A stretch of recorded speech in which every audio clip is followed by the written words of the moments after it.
Olá, pessoal! Nesse curso a gente vai estudar a teoria geral do contrato e a gente vai passar pela evolução dessa teoria contratual nessa aula. Depois a gente vai ver um pouquinho sobre a ideia de contratos, as classificações dos contratos e depois os princípios contratuais do Código Civil de 2002. Então, nessa aula a gente vai falar sobre a evolução dessa teoria contratual, pensando nos principais marcos, né, que depois vão ter influência no direito contratual contemporâneo.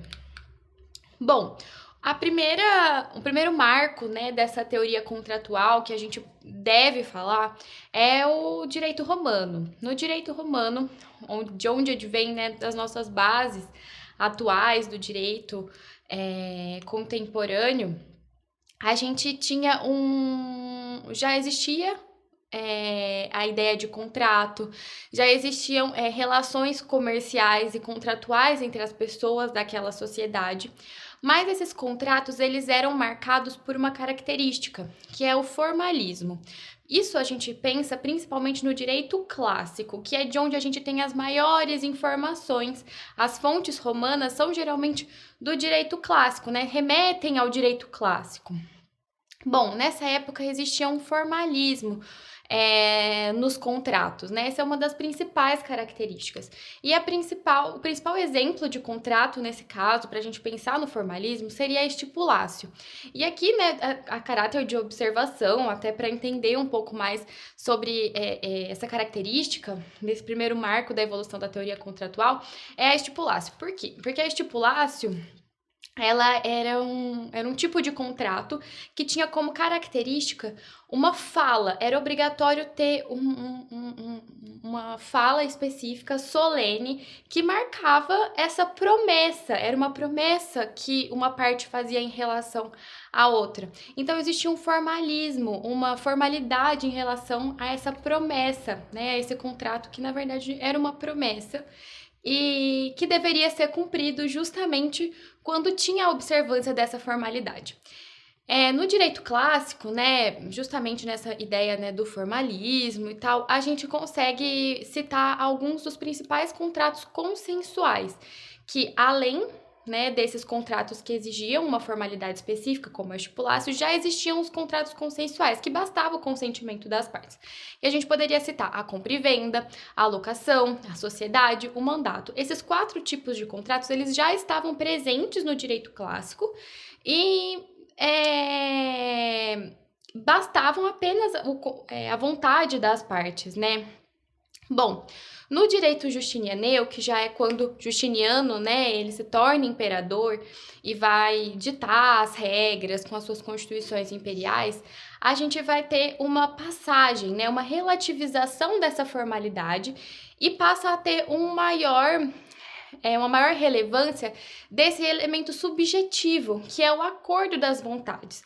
Então, né, nessa passagem, nessa relativização da formalidade, a gente vai ver outros tipos de contratos que vão surgir, uma relação mais dinâmica, até para atender, né, as relações comerciais que existiam naquele território. Bom, o segundo momento dessa evolução da teoria contratual, a gente vai ter uma relativização, né? Continua esse processo de relativização das formalidades, mas agora o contexto é o contexto da Idade Média, em que existia esse sacramento, esse dever de fidelidade entre o senhor e o vassalo.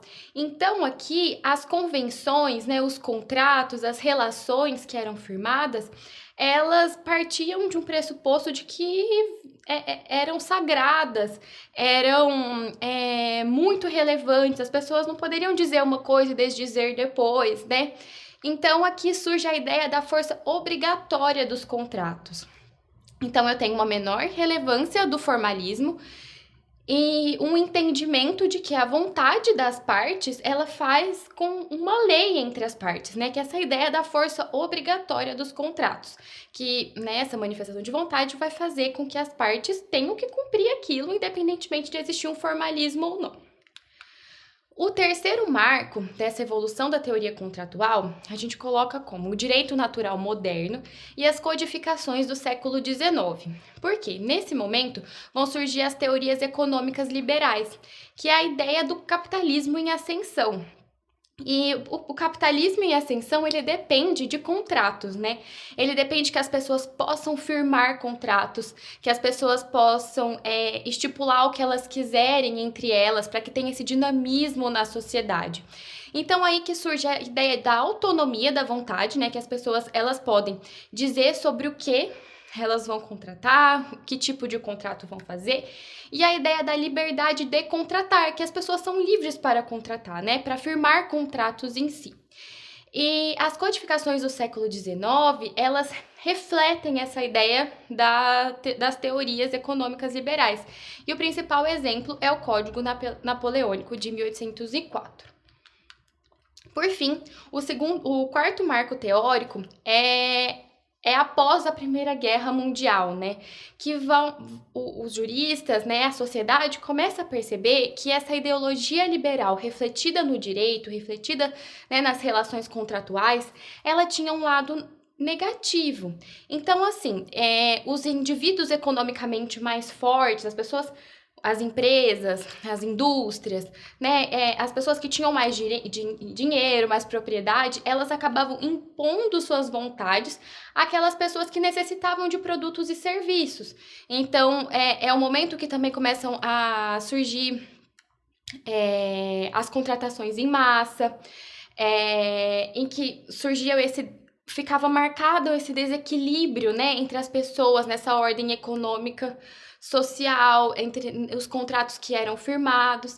Então, assim, percebeu-se, né, que existia um lado negativo dessa ideologia liberal que influenciava a sociedade, mas não só a sociedade, também as relações que eram firmadas naquela sociedade.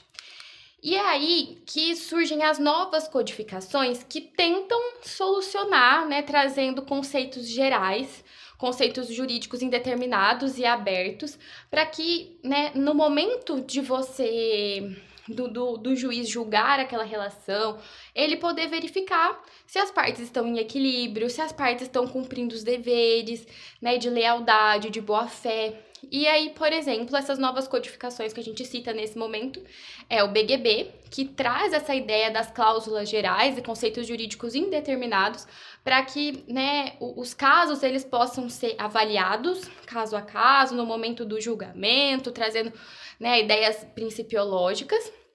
E o Código Civil Italiano de 42. Esse é muito importante porque ele vai influenciar, né, o nosso princípio da função social do contrato que a gente vai ver no final, porque ele traz a ideia de que o contrato ele deixa de ser uma bolha entre as partes e ele passa a ser um contrato que é inserido numa sociedade. Então, assim, ele tem influência entre as partes, mas também, né, na sociedade. Bom, é isso. Agora a gente vai passar para a próxima aula.